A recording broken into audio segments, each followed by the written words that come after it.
इसका नाम क्या है? अष्टांग योग। 2B अष्टांग योग नाम से आपके इसमें है वो लेक्चर।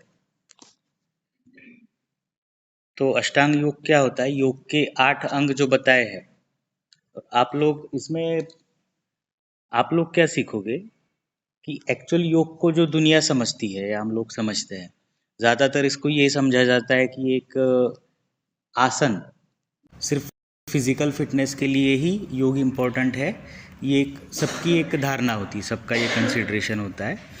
तो योग का मूल अर्थ क्या है, योग का उद्देश्य क्या है, पतंजलि महर्षि ने योग क्या बताया था, योग के बारे में क्या बताया था, उसके बारे में एक अगर छोटी सी इंटरेस्टिंग बात बताए तो पतंजलि का जो योग सूत्र है उसमें योग की फिलॉसफी दी हुई है और एक भी आसन का नाम नहीं बताया है।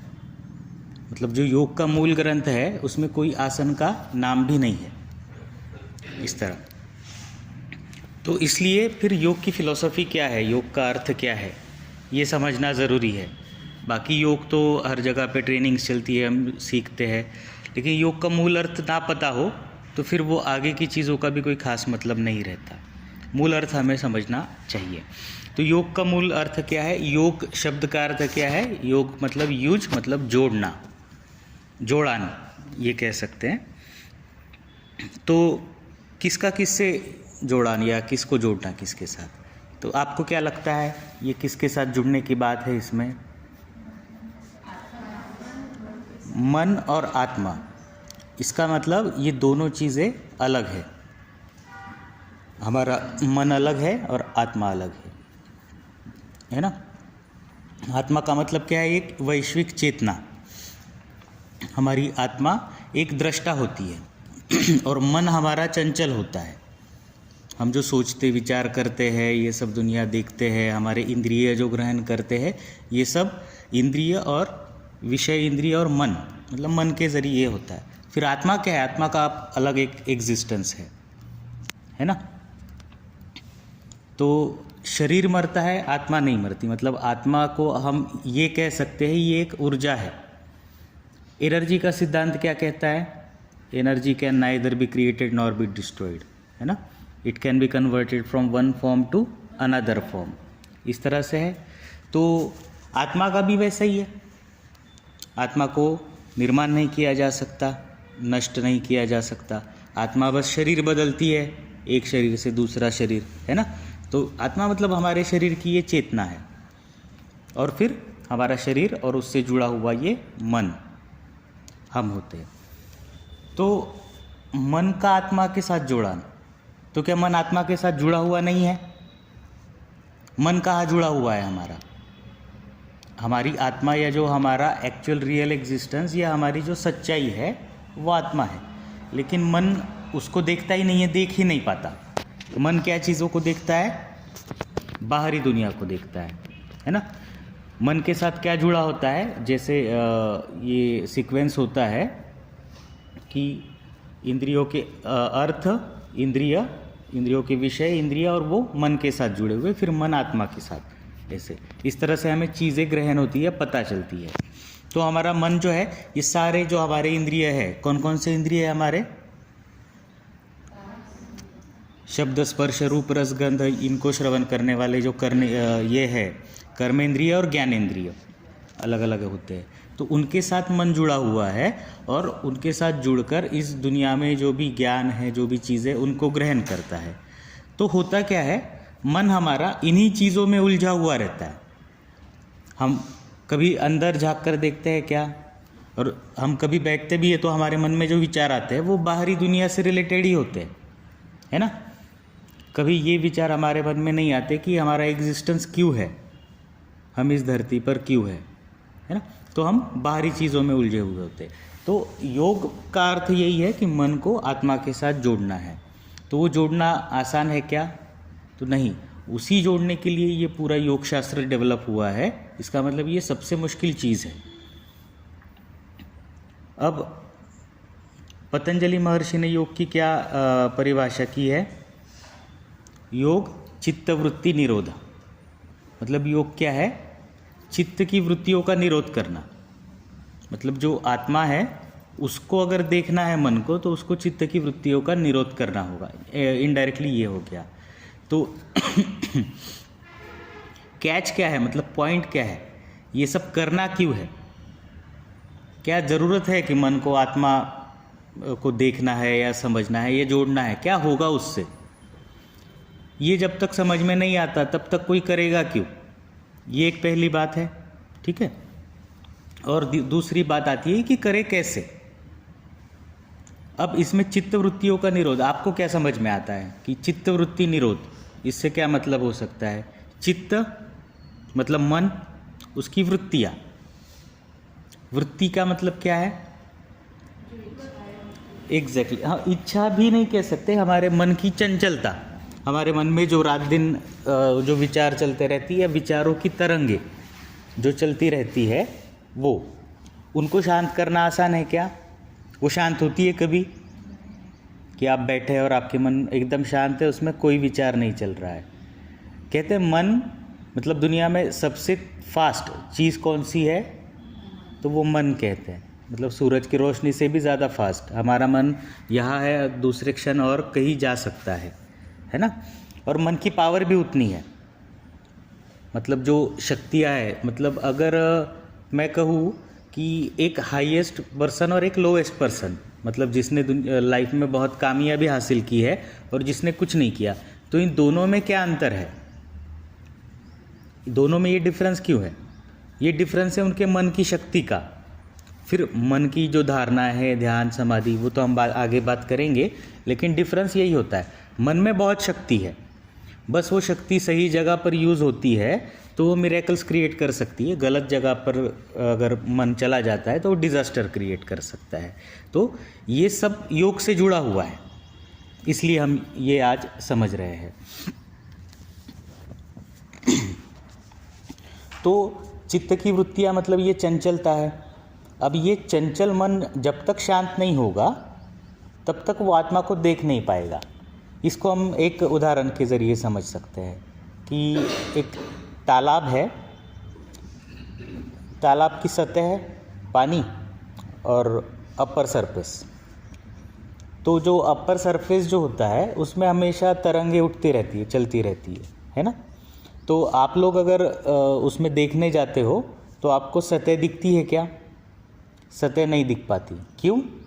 क्योंकि पानी पर जो तरंगे चलती है वो तरंगे हम उसकी वजह से जो सतह है वो देख नहीं पाते।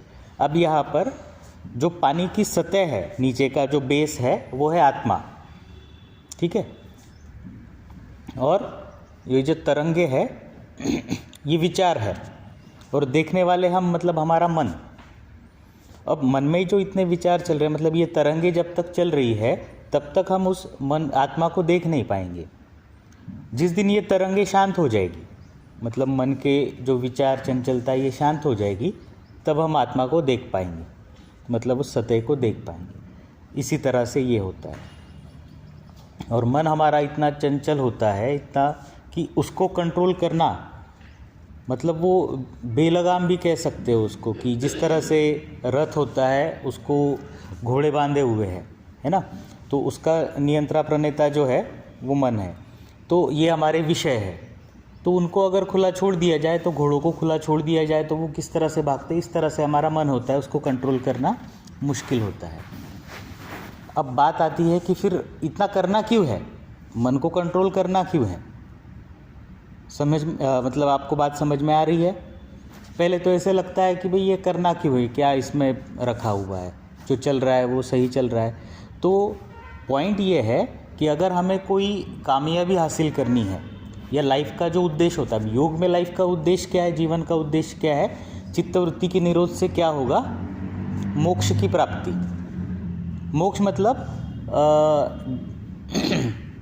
जैसे समाधि की अवस्था होती है, उस समाधि की अवस्था में आनंदानुगत, अस्मितानुगत, ये सब प्रकार है उसके। तो ये जो लाइफ का जो रियल सेंस है, जो रियल आनंद है, वो तब पता चलता है, और उसी को आत्मा साक्षात्कार कहते हैं। आत्मा का साक्षात्कार होना मतलब आत्मा को देख लिया, पानी की सतह को देख लिया, इस तरह से आत्मा को देख लिया, वो एक साक्षात्कार होता है। तो एक बात समझ में आ गई कि ये हमारा चित्त है, उसकी वृत्तियों को शांत करना ये योग है। अब उसके लिए योग के अलग अलग मार्ग है, मतलब चित्त की वृत्तियों को शांत करने, मन को शांत करने के, मन को कंट्रोल करने के, काबू में करने के। ये बेलगाम घोड़ा है, इसकी लगाम कसने के ये प्रकार है। उसमें अष्टांग योग है, ज्ञान योग है, राजयोग है, मंत्र योग है, लय योग है, भक्ति योग है। ये सारे योग के प्रकार उसमें बताए गए हैं। अब इनमें से कोई भी प्रकार चुन के जो साधक है वो मन को कंट्रोल कर सकता है या उसके लिए कोशिश कर सकता है। अब इसको करने से क्या होगा? तो इसको करने से ये होगा जिसका जो उद्देश्य है। अब ज़रूरी नहीं है कि सबका उद्देश्य जो है आत्म साक्षात्कार हो या फिर आत्मा को देखना या मोक्ष की प्राप्ति करना। तो नॉर्मल इंसान के लिए मोक्ष प्राप्ति ये कोई उद्देश्य नहीं हो सकता। तो फिर हम क्यों योग करें, है ना? तो क्या फिज़िकल फिटनेस के लिए योग करते हैं? तो हाँ, वो करते हैं, लेकिन जो योग के अलग अलग मार्ग है उसमें एक अष्टांग योग ये मार्ग है। उस अष्टांग योग के मार्ग में एक मार्ग है यम नियम आसन 3 नंबर का। तो ये आसन मतलब आपका जो टारगेट है वो अचीव करने के लिए एक स्टेप आपको ये करनी है। इससे क्या होगा? आपका शरीर दृढ़ होगा, है ना? और शरीर दृढ़ होने के बाद आपकी कार्यक्षमता बढ़ेगी। जो भी आपका उद्देश्य है उसको करने के लिए आपका फिजिकल फिटनेस रहेगा। आपका लाइफ का कोई उद्देश्य है ही नहीं तो फिर फिजिकल फिटनेस करके भी कोई मतलब नहीं है। तो उद्देश्य क्या क्या हो सकता है? तो जिसने भक्ति योग से भगवान को प्राप्त किया, ऐसे जो संत हो चुके हैं वो भक्ति योग के मार्ग से इसको उन्होंने प्राप्त किया। तो उनके मन ने ये विश्वास किया। ऐसे कौन कौन से भक्त हैं कि जैसे आपको भी पता होंगे, ऐसे संत पता होंगे जो मतलब महान संत गुजरात के कौन कौन से हैं? हाँ, नरसिंह मेहता, कि जिनको आत्म साक्षात्कार हुआ, उन्होंने भगवान को प्राप्त कर लिया। ऐसे जैसे मीराबाई थी जो कृष्ण भगवान से एकदम जुड़ी हुई थी, है ना? और वो देखती थी, बातें करती थी। ऐसे ये संत होते हैं। भगवान ये विट्ठल थे, वो भी देखते थे भगवान को, उनसे बातें करते थे, है ना? तो उनके जीवन का उद्देश्य था भगवान की प्राप्ति, उनका मार्ग था भक्ति योग, और उस मार्ग पर उनकी श्रद्धा थी। और उस श्रद्धा से वो मतलब वो भगवान से बातें कब करने लगे? ये कब पॉसिबल हुआ? जब उन्होंने अपने मन को कंट्रोल किया। मतलब उनका मन किसी, आप इमेजिन कर सकते हो कि उनका मन कहीं बाहर की बातों में उलझा हुआ होगा? नहीं, उनका मन मतलब वो तन मन से पूरे भगवान में लीन थे और तब उनको भगवान दिखते थे। ये हो गई भक्ति योग की बात, और उनका उद्देश्य था वो योग। अब दूसरी प्रैक्टिकल बात मैं करता हूँ कि दुनिया में जो सबसे सफल इंसान है, जिसने, सफल इंसान किसे कहते हैं? कि जिसने नॉर्मल लोगों से कुछ और हासिल किया। उसमें हम कह सकते हैं कि ये जो सारी दुनिया की सुख सुविधाएं हम देख रहे हैं, उसको इन्वेंट करने वाले, जो ये बल्ब देख रहे हैं हम, उसको इन्वेंट करने वाले थॉमस एडिसन, टेलीफोन है या और भी कंप्यूटर है, इनको जनरेट करने वाले ये सारे जो लोग, जिन लोगों ने कुछ अचीव किया, अपना एक उद्देश्य लाइफ में रखा और उसको अचीव किया, है ना, और उसको पाया। तो अगर मैं कहूँ इसको पाने में भी योग का हाथ था, एक योग के मार्ग से ही वो गए, तो आप लोगों को सही लगेगा? ये सही तब लगेगा कि जब आप योग की एक्चुअल डेफिनेशन समझोगे। और जो मैं कह रहा हूँ कि योग सबके लाइफ में इम्पोर्टेंस रखता है, ये सिर्फ फिज़िकल फिटनेस तक सीमित नहीं है। ये सीमित है हमें लाइफ में क्या करना है। अगर हमारा उद्देश्य क्लियर है तो उस उद्देश्य को प्राप्त करने में जो सहायक होगा वो योग होता है। वो कैसे? तो यम के अलग 8 अंग है। अगर हम इस योग के मार्ग से जाए तो, और इसी मार्ग से जाने की वजह क्या है वो भी मैं बताता हूँ आपको। तो पहले तो हमें हमारा उद्देश्य है उसको अचीव करने के लिए इस योग के अंग जो अष्टांग योग है इसके सहारे उसे अचीव करना है। तो इसमें क्या क्या अंग है? यम है, नियम है। यम नियम आपको जानकारी है, कुछ थोड़ा आइडिया है क्या होते हैं? यम नियम ये होता है कि लाइफ के रूल्स, जीने के रूल्स, मतलब हमें किस तरह से अच्छा जीना चाहिए। यम में आता है अहिंसा, सत्य, अस्तेय, ब्रह्मचर्य, अपरिग्रह, ये यम है। नियम क्या है? शौच, संतोष, तप, स्वाध्याय, ईश्वर प्रणिधान, मतलब ये हमारी लाइफ में डिसिप्लिन लाने के लिए। फिर आसन आता है, प्राणायाम आता है, जिससे हमें हमारी शरीर को, बॉडी को फिट कर सके, किस लिए? जो भी हमारा टारगेट है उसको अचीव करने के लिए। हमारा टारगेट अगर बहुत बड़ा है, उस तरह का है, तब हमारे शरीर की भी फिटनेस हमें चाहिए, है ना। फिर आसन प्राणायाम के बाद आता है प्रत्याहार। प्रत्याहार का मतलब है, डिटेल में हम देखेंगे। प्रत्याहार मतलब मन को अपने सारे विषयों से दूर करना। एक्चुअल पॉइंट यही से शुरू होता है कि अगर किसी इंसान का कुछ उद्देश्य है, जैसे मैंने बोला एक हाईएस्ट इंसान और एक लोवेस्ट इंसान। लोवेस्ट इंसान का लाइफ में कोई गोल नहीं होता, उसको पता ही नहीं होता, या उसको उसकी अवेयरनेस भी नहीं होती। और जो हाईएस्ट इंसान है, जो लाइफ में सक्सेसफुल होना चाहता है, वो पहले अपना एक गोल डिसाइड करता है कि मुझे ये अचीव करना है। तो वो जो गोल है, अगर वो इंसान कुछ एक्स्ट्राऑर्डिनरी करता है, तो वो पहले जब उस गोल को डिसाइड करता है, तब वो जो गोल है वो एक्स्ट्राऑर्डिनरी होता है और बाकी लोगों को वो पागलपन लगता है। जब इस दुनिया में बल्ब था ही नहीं, तो बल्ब जैसी कोई चीज़ एग्जिस्ट कर सकती है, ये सोच बाकी लोगों के लिए क्या थी? बेवकूफ़ी, राइट। लेकिन उसने उस पर यकीन किया। टेलीफोन जब था ही नहीं, तब क्या था वो? हवाई जहाज़, उड़ने वाला। जब वो एग्जिस्ट ही नहीं करता था, लेकिन किसी के मन में ऐसा आया कि ये कर सकता है, ऐसा हो सकता है, बाकी लोगों ने उसको पागल ठहराया, उसने उस पर यकीन किया, तब जाकर आज हमें एरोप्लेन दिख रहा है। कोई ऐसा सोचता ही नहीं तो वो हो ही नहीं सकता। ज़्यादा पुरानी चीज़ों में नहीं जाते, रिसेंट चीज़ों में। एलन मस्क, जब उसने अपनी पहली स्पेसएक्स जो कंपनी फॉर्म की है, उसका जब आइडिया उसने रखा कि मैं स्पेस सैटेलाइट प्राइवेटली लॉन्च करूँगा अपने खुद के, तब सब ने उसको क्या कहा? पागल कहा। अब एलन मस्क की क्या खासियत है? वो कम से कम कीमत में, और आप देसी भाषा में उसको कह सकते हैं कि जुगाड़ करके, कुछ ना कुछ इस तरह से आइडियाज़ लगाकर, वो बेसिक प्रिंसिपल्स को यूज़ करके ये इस तरह के इन्वेंशन करता है। और उसने अपनी स्पेसएक्स की ये खड़ी की कंपनी, जो प्राइवेट सैटेलाइट और रॉकेट भेजती है। सब ने उसको पागल कहा। दूसरी बार उसको फिर से पागल कहा गया। कब? लॉन्च किया हुआ रॉकेट और उसका जो लॉन्चर होता है, वो लॉन्चर रॉकेट को लॉन्च करने के बाद, मतलब रॉकेट को लॉन्च करने के बाद मतलब कब? जब उसका क्या होता है, एस्केप वेलोसिटी होती है। जब रॉकेट एस्केप वेलोसिटी से बाहर उसको पुश कर देता है, उसके बाद वो जो लॉन्चर है वो वापस आकर उसकी जगह पर बैठ जाता है। ये एक आइडिया था, और ये आइडिया सबको बेवकूफ़ी लगा, लेकिन उसको यकीन था। बस यकीन जब है, तब वो उस मार्ग पर चलता गया।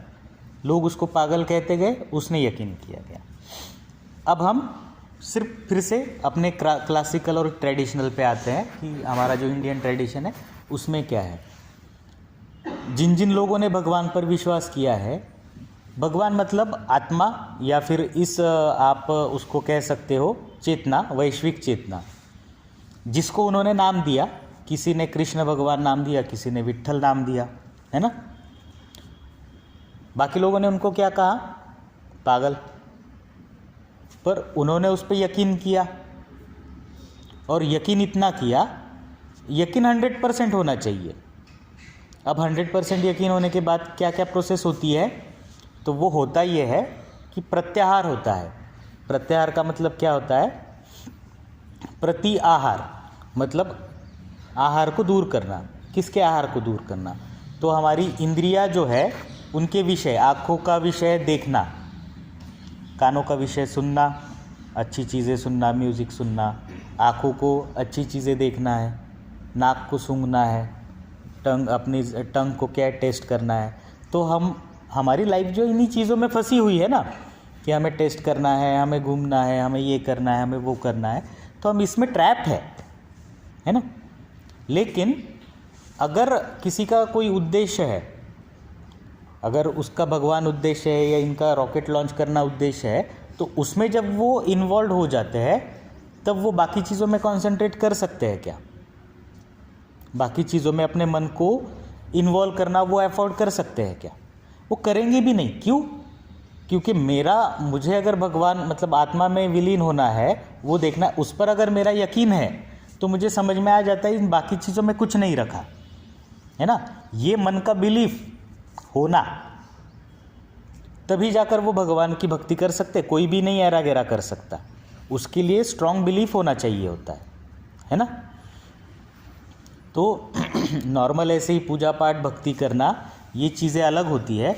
मतलब धार्मिक होना और आध्यात्मिक होना, ये दोनों अलग चीज़ें हैं। सिर्फ भगवान की मूर्ति है, उसको पूजा पाठ करना और ये सब जो ये धार्मिक चीज़ें हैं।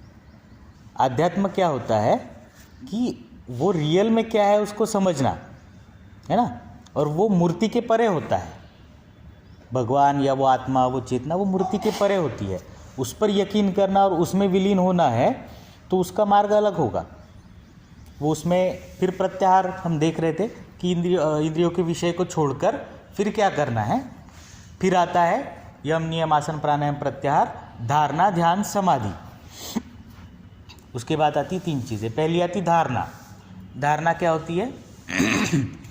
देशबंध चित्तस्य धारणा, मतलब कोई एक गोल डिसाइड करना, उससे पहले अपने इंद्रियों को कंट्रोल करना और फिर गोल डिसाइड करना।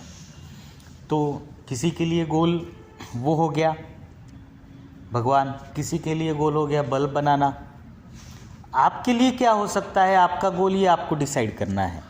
और तब योग आप आपके लाइफ में एक्चुअल काम करता हुआ देख सकते हैं। तो हमारे लाइफ का गोल क्या है? हमारे लाइफ का गोल क्या होता है? देखो, हेल्थ एंड वेल्थ, इसीलिए सब ये चलता रहता है। पैसा भी चाहिए और सेहत भी चाहिए और खुशी। अब ये दोनों चीज़ें रहेंगी तो खुशी अपने आप आएगी, ठीक है। अब इन चीज़ों के लिए क्या चाहिए? वेल्थ ही चाहिए होती है। वेल्थ के साथ हेल्थ का अवेयरनेस, मतलब ऐसा होता है किसी के पास वेल्थ तो होती है, हेल्थ नहीं होती, और जिसके पास हेल्थ होती है वेल्थ नहीं होती। होता यही है। पर हमारे लाइफ का उद्देश्य, मतलब एक कॉमन सेंस की बात कर रहा हूँ, आपके लाइफ का उद्देश्य क्या है? आप अगर खुद सोचोगे कि हमारे पास दोनों ही चीज़ें हैं पर ठीक ठाक है, थोड़ी बहुत ठीक ठाक हेल्थ भी है और वेल्थ के नाम पर, वेल्थ शब्द जितनी बड़ी वेल्थ तो नहीं है लेकिन कट रही है, फिर हमें चाहिए क्या? सबको क्या चाहिए? ज़्यादा पैसा चाहिए, है ना।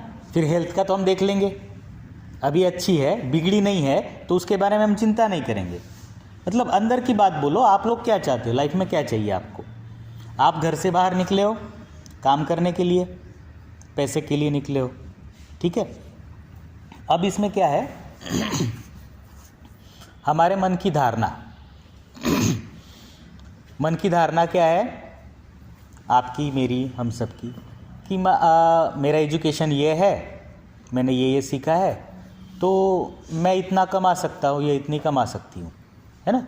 40-50 हज़ार आज के इसमें, अगर आपकी कितनी सैलरी? अलग अलग है, ठीक है, लेकिन 50 के आसपास है,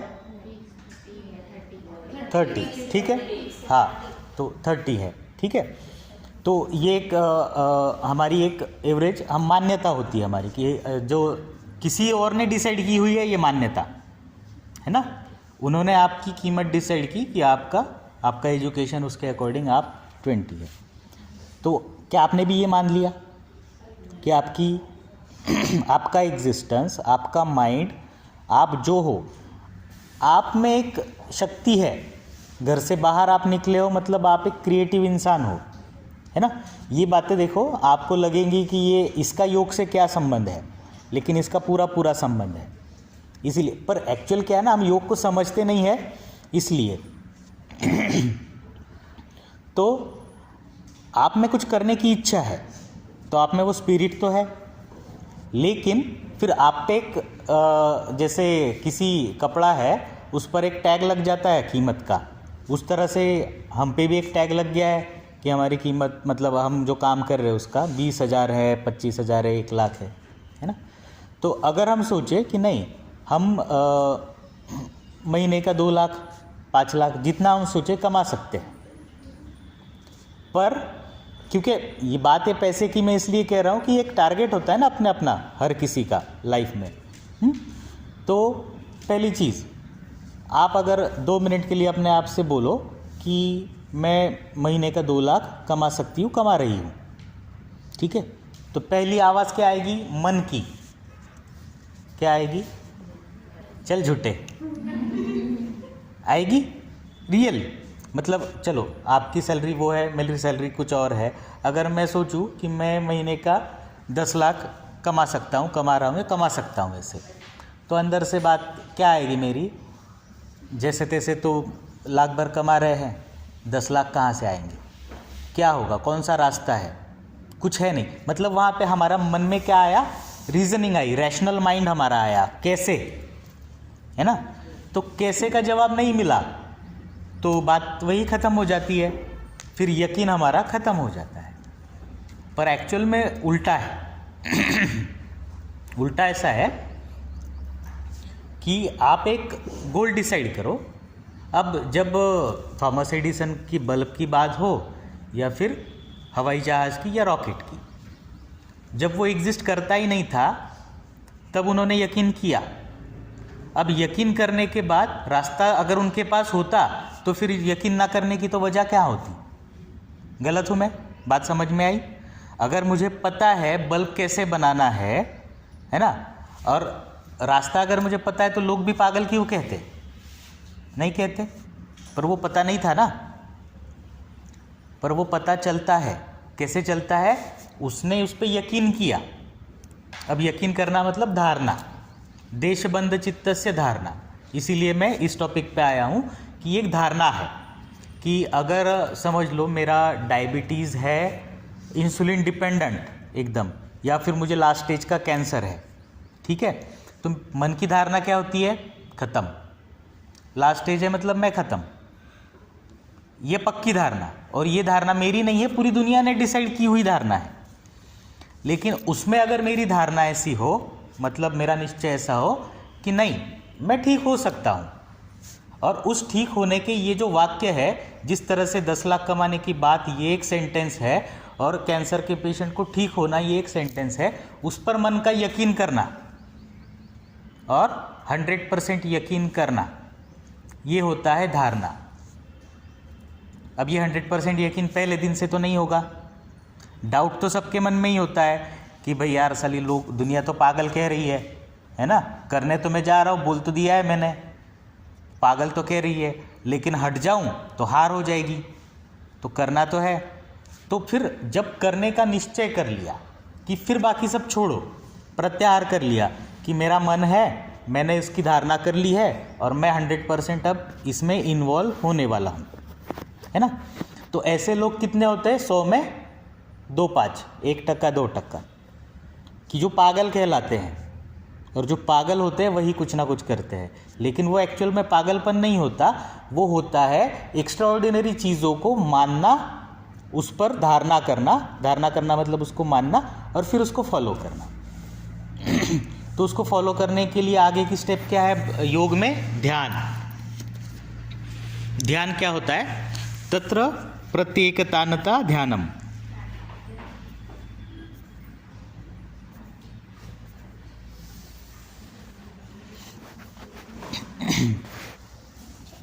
ध्यान होता है। ध्यान का मतलब क्या है? तत्र प्रति एकतानता ध्यानम, मतलब मेरा गोल और मैं, उसमें मैं एक हो जाऊं, उसमें मैं कंसंट्रेट करूं। तो ध्यान तो हम करते ही है, जैसे हम वो वाला ध्यान करते 2 मिनट के लिए, उसकी बात नहीं कर रहा हूं। यहाँ पर कुछ बड़ी थिंकिंग है, अब छोटी सी चीज़ है, सिंपल सी चीज़ है। टाइम क्या हुआ है, टाइम बताइए मुझे। 8 बज गए, ठीक है ठीक है। ध्यान के बारे में बात करके हम अगली बात आगे करते हैं, ठीक है। इंटरेस्ट आ रहा है ना। बोर मतलब क्या है ना कि एजुकेशन ऐसा होना चाहिए कि जिससे कुछ वैल्यू मिले, कुछ समझ में आए, वरना कोई थियोरेटिकल चीज़ पढ़ के या समझ के फिर हम चले जाए, कोई मतलब नहीं है उसका। हमारे लाइफ में उसका क्या एग्जिस्टेंस है, रोल क्या है, हमारे लाइफ में काम आएगी क्या, तो मैं उसको सीखूं, वरना क्या सीखूं। और अभी आप लोग मुझे बताइए, आप ये योग की कंसेप्ट सीख रहे हैं, आपको रिलेट कर रही है आपके लाइफ में, कोई इसका रोल है आपके लाइफ में, ऐसा लग रहा है? इससे पहले शायद आपको लगता ना भी हो, अब भी लग रहा है या नहीं मुझे नहीं पता, कुछ लोग बातें कर रहे हैं, ठीक है। लेकिन जिसको जेन्युइनली बात समझ में आ रही है उसको इतना तो समझ में आ रहा होगा नहीं, अपने लाइफ में कुछ ना कुछ इससे चेंज हो सकता है। तो ध्यान क्या है, उस चीज़ पर कंसंट्रेट करना या उसमें एक हो जाना। तो बता रहा था कि हमारे लाइफ में भी ऐसी चीज़ें आती है, जब आपकी एग्ज़ाम रहती है, पूरे साल भर हम रिलैक्स रहते हैं, है ना। पूरे साल में अगर हमें पेपर लिखने के लिए कहा जाए तो हम नहीं कर पाएंगे, लेकिन जब डेडलाइन आती है, कल पेपर है ना, तो हमें पढ़ना ही है। पेपर 1 महीना पहले है, तब जब आप पढ़ रहे हो तब का आपका कंसंट्रेशन और 1 दिन पहले का आपका कंसंट्रेशन आप याद करो। एग्ज़ाम तो सबने दी ही है ना। तो ये जो प्रत्येकतानता मैं बोल रहा हूँ, ये ध्यान जो है, मतलब ध्यान का मतलब कंसंट्रेशन ही होता है ना। तो ये कंसंट्रेशन ये अलग अलग टाइम पे अलग अलग होता है ना। तब कितना होता है, तब हमें पता है आर या पार। तो आज नहीं करेंगे तो क्या, फिर तब आप सोचते हो क्या यार टीवी में तो ये सीरियल आ रही है तो मैं थोड़ी सी देख लूँ, तब देखते हैं आप। किसी की अगर कोई बड़ी एग्ज़ाम है, कोई यूपीएससी क्रैक करने के लिए पढ़ रहा है, और जब तक वो अपना पूरा फोकस नहीं लगाएगा, ऑब्वियसली आप कोई भी कह सकता है ना कि भाई तुझे अगर कोई बड़ी एग्ज़ाम क्रैक करनी है तो तुझे क्या करना पड़ेगा, सब छोड़ना पड़ेगा, है ना, और सब छोड़कर उस पर ध्यान देना पड़ेगा। तो यही तो योग कह रहा है कि उस पर 100%। अब यहाँ पे बात आती है 100%।